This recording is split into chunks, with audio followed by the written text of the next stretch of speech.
Bonjour à tous et bienvenue dans cette nouvelle vidéo. Décidément, vous êtes gâtés aujourd'hui. On se retrouve sur un Amiga 1200 qui, a priori, n'avait pas de problème. Je l'ai juste reçu pour faire un décapage, un recapage et un décapage, puisqu'il était très sale. Il y avait une espèce de liquide à l'intérieur, on aurait presque dit de l'huile de thon, un produit vert un peu collant.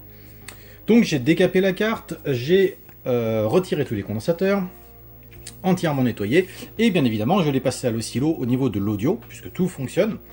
Et l'audio à l'oreille, c'était pas top. Au début c'était pas forcément perceptible, mais plus ça allait, plus l'Amiga chauffait, plus on se rendait compte que ça n'allait pas. Du coup, j'ai sorti l'oscillo, ce qui est le meilleur moyen de voir la musique, en tout cas voir les signaux, et bah ça va pas du tout. Donc on va regarder ensemble où peuvent être les problèmes.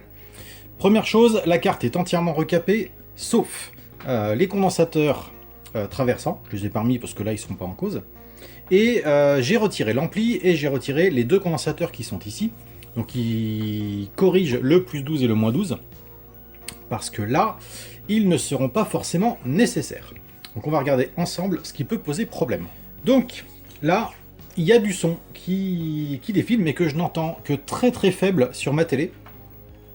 Donc le son sort de Pola mais n'arrive pas jusqu'au RCA. En tout cas il est atténué, parce que si je vais chercher directement aux bornes de Pola, alors j'ai ma musique en mode trop moche, bon, ce sera idem pour la droite et la gauche, donc le son sort de Pola, visiblement il arrive au niveau de ses résistances et de son condensateur. Mais c'est moche. Oh, je crois que la musique est arrivée au bout. Effectivement. Donc, regardons à l'oscillo. Sur l'oscilloscope et directement en sortie de Pola, ben, j'ai un signal carré. J'ai un signal, mais il n'est pas parfaitement arrondi comme il devrait l'être. C'est pareil au niveau des résistances, entrée et sortie. Le son est... Oh. Alors, carré ultra moche, carré moche et carrément moche. Donc ça ne va pas du tout. On va regarder un petit peu le circuit primaire de l'audio, c'est-à-dire ce qui sépare Pola de l'amplificateur Hop. Alors, désolé, c'est pas facile à filmer avec autant de matériel autour de soi. Donc, Pola se trouve là, mais ça ne nous intéresse pas. Les deux sorties de Pola, une arrive en haut de la résistance ici, et une en haut du condensateur qui est là. En bas de la résistance ici, en bas du condensateur qui est là. Et vont ensuite aller dans l'amplificateur Hop qui est ici. Donc, au niveau des valeurs de résistance, donc on prend le multimètre, on se met en mode résistance et on va aller chercher les valeurs de cette petite résistance là. Qui nous indique 0,675 pour 0,680, c'est très bon. Celle-ci, 0,680 pour 0,680. Donc, celles-ci sont bonnes. On a ensuite les deux qui sortent à ce niveau-là. On a le petit condensateur qui est là. On va le contrôler lui aussi. Ça doit être un picofarad de 4,7 pico. Et on a une résistance ici. Oula. On a une résistance de 4000 ohms. C'est beaucoup 4000 ohms. Ah si, 4000. 4,7 méga ohms. Oula, il y a un problème. On va contrôler cette résistance, à mon avis, elle a un souci. Et donc pour les petits condensateurs qui sont là, je crois que c'est des 0,6800 pico.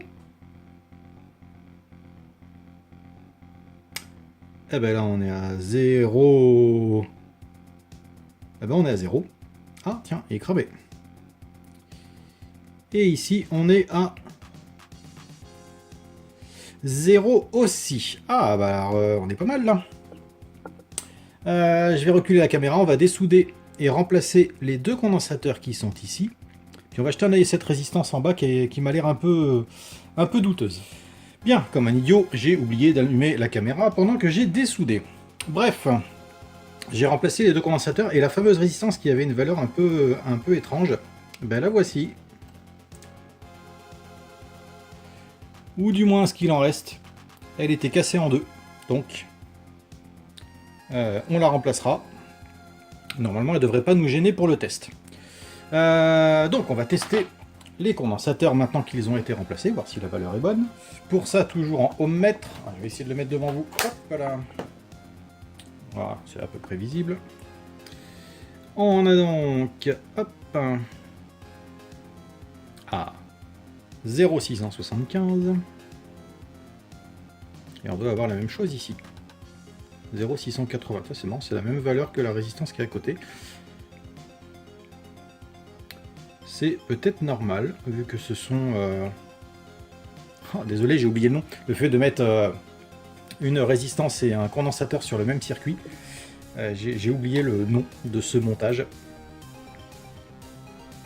Bref, si ça se trouve, c'est normal. Donc, on nettoie tout ça. On va mettre un ampli neuf. Alors, commencer par mettre un petit coup de tresse.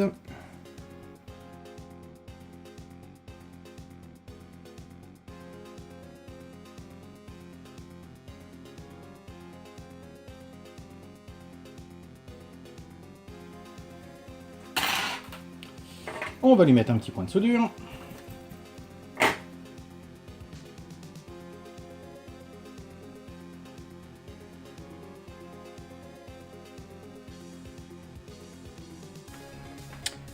Voilà.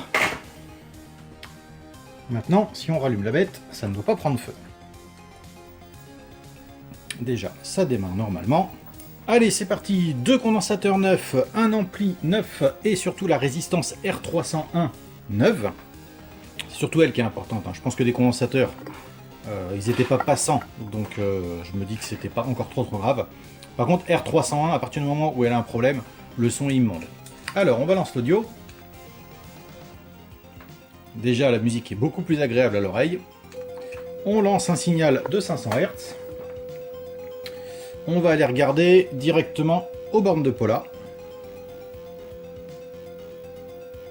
Et là, du coup, on a pu le signal complètement pourri avant. On a un signal qui est linéaire. Et ça, il semblerait que ce soit normal. Je le constate depuis un petit moment sur pas mal de machines. Je vais chercher aux bases de la résistance. Même chose. Et en sortie, on a donc une courbe qui est nickel. Je n'ai pas besoin de vous filmer les composants, je vous filme le silo. Hop, donc, aux bases de la résistance. C'est un beau signal. Aux bases de l'autre résistance, très beau signal. À la base des condensateurs de sortie, là c'est stabilisé, c'est traversé par l'ampli, c'est nickel. Et là, c'est nickel aussi. Voilà, vidéo très courte, mais ô combien instructive. Ça tombe vraiment bien parce que j'ai 2 autres cartes à faire qui ont exactement le même problème, c'est-à-dire un son trop faible et complètement saturé.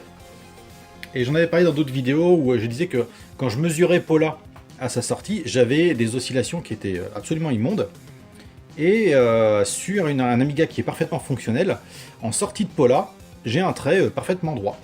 Alors, les experts de Pola m'expliqueront certainement pourquoi, mais sur un Amiga qui est en panne, on arrive à avoir une oscillation aux sorties de Pola, mais par contre, si l'Amiga fonctionne correctement, il n'y en a pas. Alors, est-ce que le son est redressé? Est-ce que c'est autre chose? Je n'en sais rien, ça dépasse mes compétences. Mais ce que je sais, c'est que quand on commence à voir une courbe en sortie des pattes de Pola, c'est qu'il y a un composant qui a un problème. Dans 90% des cas, c'est R301 et un ou deux condensateurs autour. Par sécurité, moi je remplace toujours R301, je remplace obligatoirement l'ampli, puisqu'il est à côté de 2 condensateurs qui ont tendance à couler. Donc par sécurité, je le fais aussi, et puis en général, ça résout le problème.